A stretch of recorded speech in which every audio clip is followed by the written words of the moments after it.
एक डान्सचा व्हिडिओ आणि थेट अमेरिकेतून हकालपट्टीची वेळ। पण असं नेमकं घडलं तरी काय? तर अमेरिकेची राजधानी वॉशिंग्टन DC येथील ऐतिहासिक वर्ल्ड वॉर II या स्मारकासमोर डान्स करणं एका भारतीय कपलला चांगलंच महागात पडले। या कृत्याचा व्हिडिओ सोशल मीडियावर चांगलाच व्हायरल झाला आणि त्यानंतर त्यांच्यावर जगभरातून टीकेची झोड उठली आहे। आता अमेरिकन प्रशासनाकडून त्यांची हकालपट्टी केली जाण्याची दाट शक्यता वर्तवली जाते। आता झालं असं की टिकटॉकवर मधु राजू या नावानं अकाउंट असलेल्या तरुणानं एक व्हिडिओ शेअर केला। व्हिडिओमध्ये तो आणि एक महिला वर्ल्ड वॉर II स्मारकासमोर लोकप्रिय डोंट ट्रस्ट चॅलेंज सादर करताना दिसले।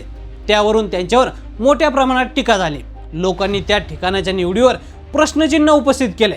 पुढे हा मूळ व्हिडिओ जरी हटवला असला तरी तो आता सोशल मीडियावर चांगलाच व्हायरल झालाय। व्हिडिओ व्हायरल झाल्यानंतर अनेक लोकांनी आणि माजी सैनिक संघटनांनी याला स्मारकाचा अपमान म्हटलंय। त्यांचं म्हणणं आहे की अशा ठिकाणी नाचणं योग्य नाही। हे स्मारक दुसऱ्या महायुद्धात लढलेल्या लाखो सैनिकांच्या स्मरणार्थ बांधलेले। मिळालेल्या माहितीनुसार मधु राजू हे अमेरिकेत H-1B व्हिसावर राहून जॉब करतायत आणि त्यासोबतच डान्स क्लास देखील चालवत आहेत, जे अमेरिकेत पूर्णतः अनधिकृत आहे।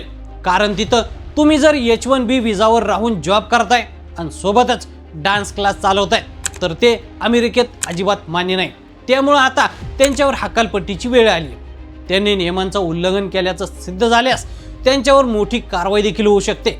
अमेरिकेतील नॅशनल पार्क सर्व्हिसच्या नियमानुसार राष्ट्रीय स्मारकांवर परवानगीशिवाय अशा प्रकारची कृती करण्यास सक्त मनाई आहे। मधु राजूने या प्रकरणी माफी मागितली आणि सांगितलं की कोणाच्याही भावना दुखावण्याचा त्यांचा हेतू नव्हता।